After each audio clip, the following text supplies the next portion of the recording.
This morning, I sat down with our Secretary of Commerce, Howard Lutnick, just a block away from Ground Zero and the 9/11 memorial site. We talked 9/11, a tragedy that is very close to him. Also, we talked about Charlie Kirk and tariffs.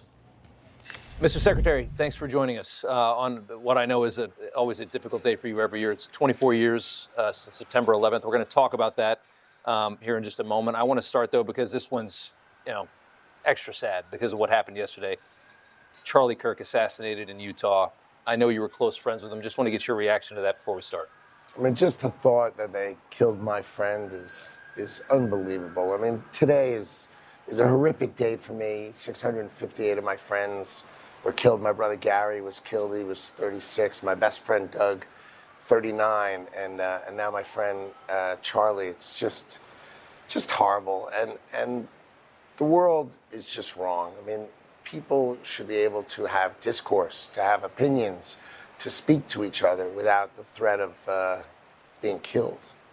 It's so twisted because I think that is the message of what happened yesterday. That the message is, are we a country that believes that you can say what you want? A country that still believes in something as foundational as free speech?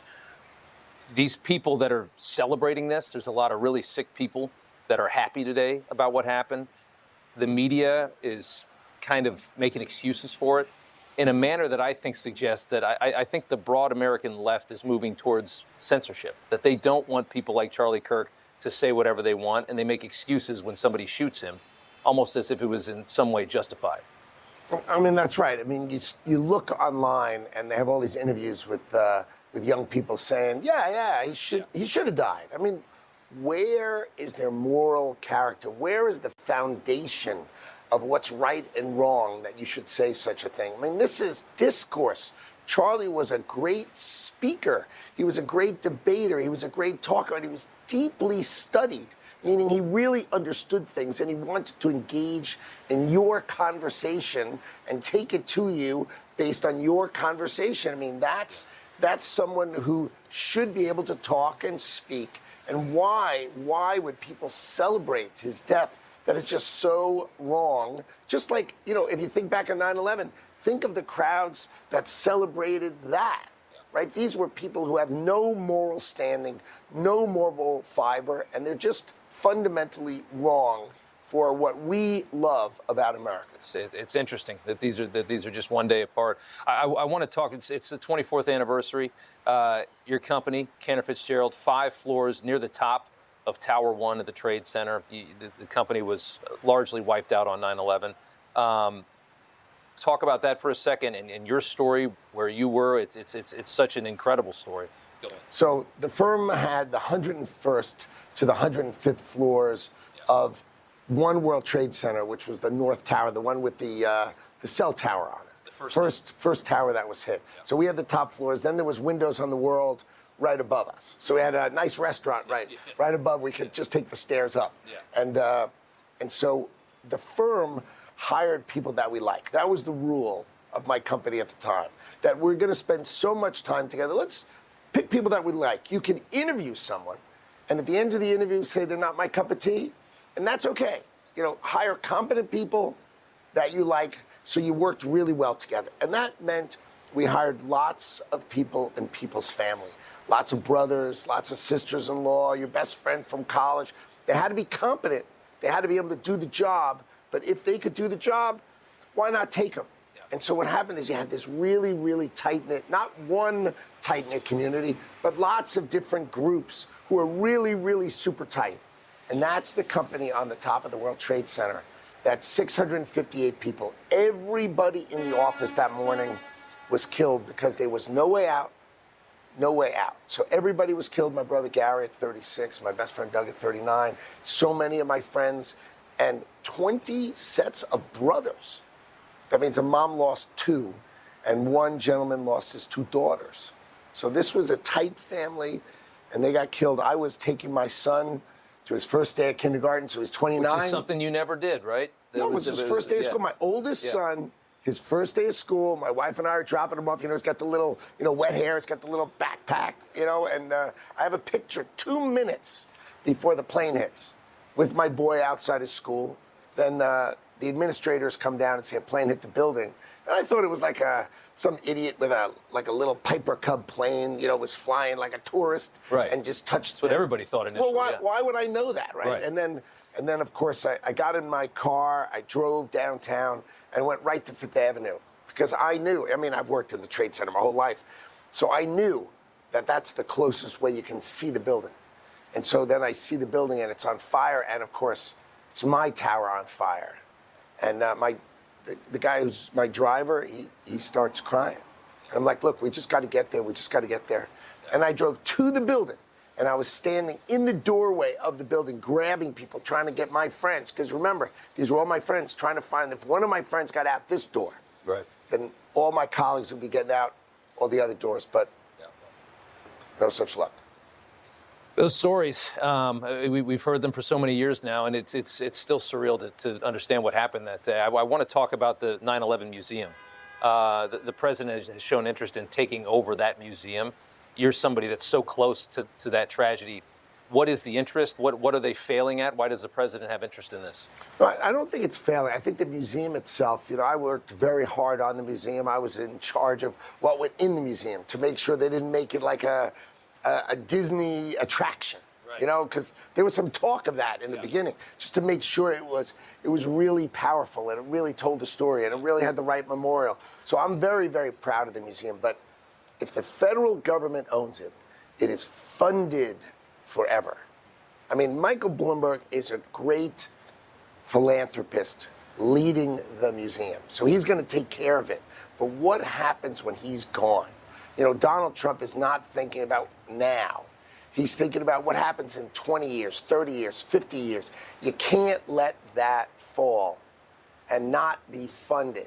And so the president is thinking we should make this a national monument so the United States of America takes care of it.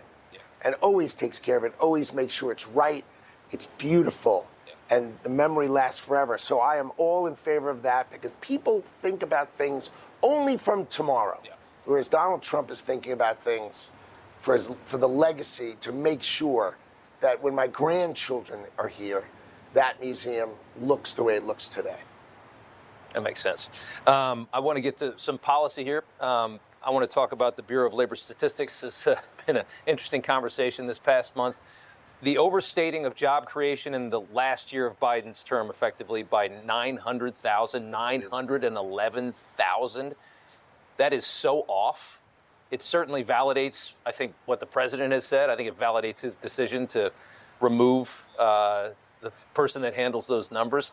How are you so off at 911,000? Do you think that there's a conspiracy there? Is there something going on? Of course there's something going on. I mean, you can't be that wrong when you're in the statistical business. I mean, if you're in an the election leader, year. Right? If you're the leader of the statistical business, right, what's your only job? Yeah. Let's try to get these numbers right. Let's do everything we can to get these numbers right. And what we've seen is the career staff, right, below the political. And the Biden administration had the politicals. So you put those two together, what you're going to get is skewed numbers. Things that are just not right. And of course he should have replaced her, because anybody who gets their statistics wrong, who's in the statistics business, should be dismissed. It looks terrible because it's a massive number and it happened in an election year, which just makes it look political. But to me, I just how does that happen though? I mean, how is it an institution that's doing this for so long? I mean, how conspiratorial do you think it works? How do they miss so hard, and what is happening at that level to make it happen? I can't fathom how it's possible. Well, you design a model to lean in a particular direction. I've seen it. I'm the secretary of the Department of Commerce, and we have the Census Bureau, and they use statistical methods to modify the census. And I'm staring at statistical methods that one of them is called differential privacy. And you're like, what is that? And the answer is exactly, what the heck is that?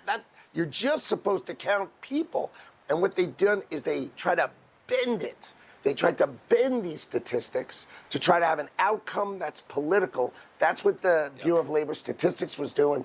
The fact that she got caught is fantastic, because you got to get these statistics right, not bent, right. I want to talk about producer price inflation, the PPI number that came out yesterday. I'll let Rick Santelli at CNBC explain what we got yesterday. You got a good number. Let's take a look. PPI, wholesale inflation for August, expected to be up 0.3. No. Down 0.1%. Down 0.1. Wow. That would be the first negative number since April of this year when it was minus 0.2.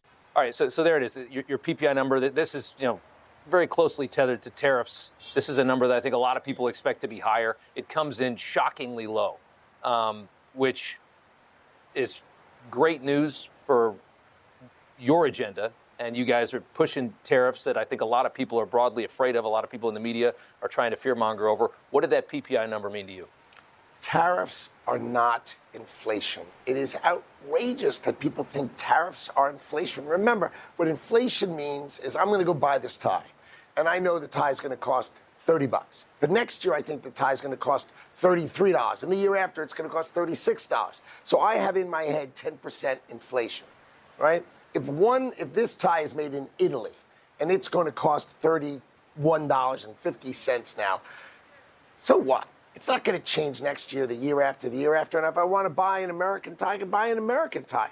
That's not inflation. And what everybody's going to learn is this is not inflation. You have energy prices down, and he's going to keep them down as we get lower and lower of drill, baby, drill. That's a big number, right? That's driving down the cost of all of us in our pocketbooks. Groceries are down. I'm telling you, inflation is not part of our future. You concerned about the Supreme Court weighing in on tariffs and whether or not the president overreached by unilaterally imposing these without Congress? That's got to be a concern.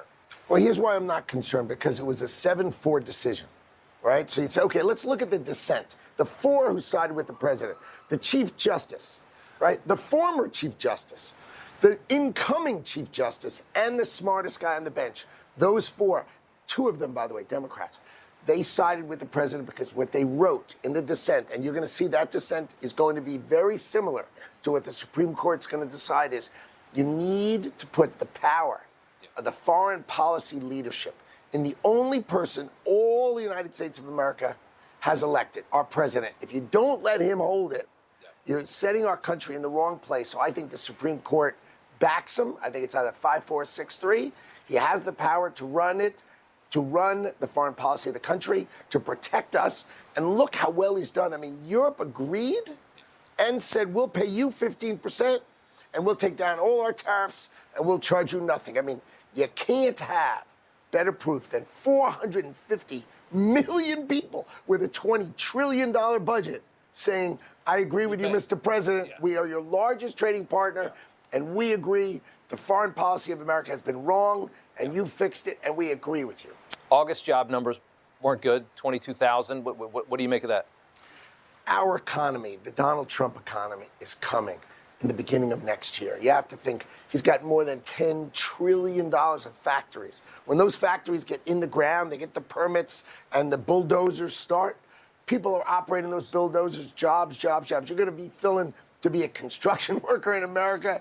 You're going to be good looking because everybody's going to try to hire you. Yeah. Those construction workers are jobs. And then when those factories come online, you're going to see 3% GDP growth the rest of this year.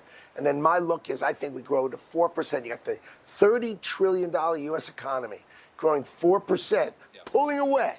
Finally, why was America always growing kind of like the rest of the world? Because we were exporting our power to the rest of the world. It's time for us to take care of America. That's what President Trump is doing. You're going to see our GDP growth go off the charts. Mr. Secretary, thank you so much. We appreciate it. Good to see you. Good to see you. All right. Thank you. You know, everybody's reporting the same stories, the same spin. You turn the channel, it's always the same. But not us. We're different. We report the real news. No spin, just the facts. Turn to us, and you won't turn back. Tune in to Rob Schmitt Tonight on Newsmax.